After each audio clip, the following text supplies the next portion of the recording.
Welcome back to Carbeats, where classic machines and legendary engines take center stage. Today, we're diving into one of the most iconic European coupes ever built, a car that turned heads in its time and still makes enthusiasts smile even today. This is the 1972 Ford Capri, the European Mustang, the car you always promised yourself. To understand the Capri, you've got to go back to the late 1960s. Ford had just struck gold in America with the Mustang, and they were looking to replicate that success overseas. But Europe wasn't the same market. Drivers wanted style and performance, yes, but also affordability, practicality, and something that fit on narrow streets.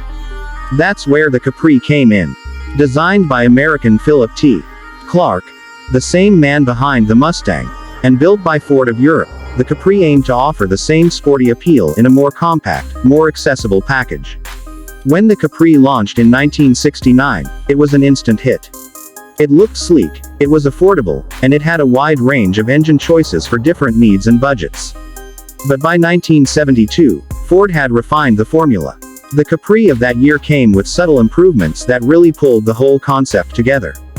It had matured without losing its edge, and that's what made the 1972 model stand out. The first thing that catches your eye is the design. The long hood, the fastback rear, the short rear overhang, it's got that perfect, long and low, sports car profile. Even standing still, it looks like it's moving. The 1972 updates included a new grille design, slightly revised headlamp surrounds, and fresh bumper treatments. It wasn't radical, but it didn't need to be. The Capri was already a head-turner. Its balanced proportions and sharp lines made it one of the most attractive coupes of its era. Paint options were lively too. Bright oranges, deep blues, crisp whites, all of them capturing that funky 70s vibe. And let's not forget the iconic hockey stick stripe on some models, giving it an extra pop of sporty attitude. But the Capri wasn't just about looking good, it backed it up with a solid range of powertrains. One of the coolest things about the Capri was how it offered something for everyone. You could get a basic 1.3-liter engine if you just wanted the style. But if you wanted performance, that's where the magic happened. The 2.0L inline-4 offered a great middle ground, but the real star was the 3.0-liter Essex V6. That engine turned the Capri into a real street performer. With around 138 horsepower and a good chunk of torque, it gave the car a muscular edge that matched its looks. Now, by today's standards, 138 horsepower might not sound like a lot. But remember, this car was light, weighing in at just over a ton. The power-to-weight ratio made it feel lively, responsive, and agile. It wasn't about raw speed, it was about the experience. Rear-wheel drive, manual gearbox, a chassis that loved corners, the Capri delivered smiles per mile, every time you got behind the wheel. And that's what made it such a hit with young drivers, weekend racers, and anyone who wanted a car that looked and drove like a dream without breaking the bank. The Capri wasn't pretending to be a Ferrari or a Porsche. It was proudly its own thing, stylish, punchy, and attainable.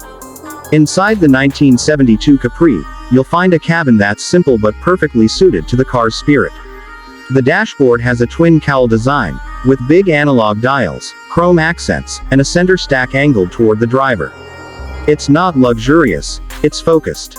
Bucket seats hold you in place, the steering wheel feels connected, and the gear shifter falls naturally to hand. There's a kind of analog purity here that modern cars just can't replicate. No screens, no menus, just speed, revs, fuel, and a road ahead. And yet, for its time, the Capri wasn't lacking in comfort. You could get options like wood trim, a radio, cloth or vinyl seating, and even a sunroof. It was customizable, which only added to its charm. You could make your Capri your own, and people did, from family commuters to rally drivers. Speaking of rally, let's talk about the Capri's motorsport legacy.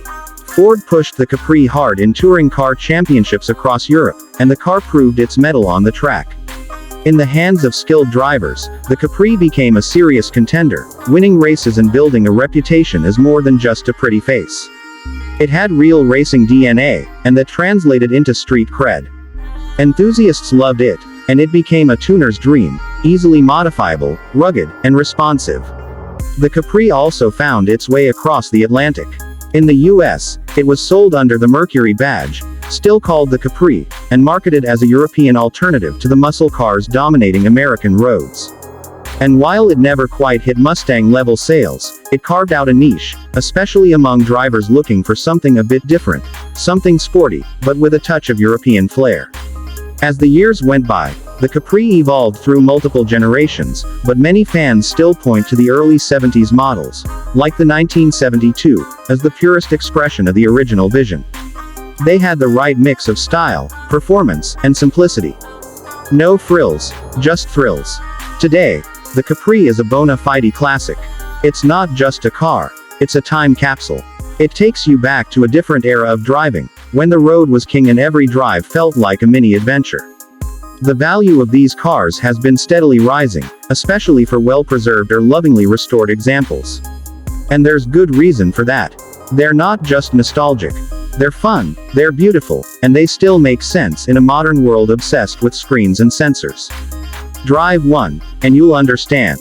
The Capri gives you that visceral connection to the machine. You hear the engine. You feel the road. You're in control. That's what driving used to be, and for some of us, still should be.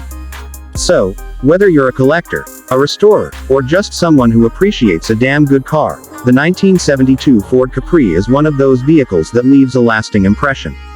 It wasn't the fastest. It wasn't the most expensive. But it had something special. A blend of style, attitude, and accessibility that made it a car for the people. And isn't that what great cars are all about? That's it for today's ride through history.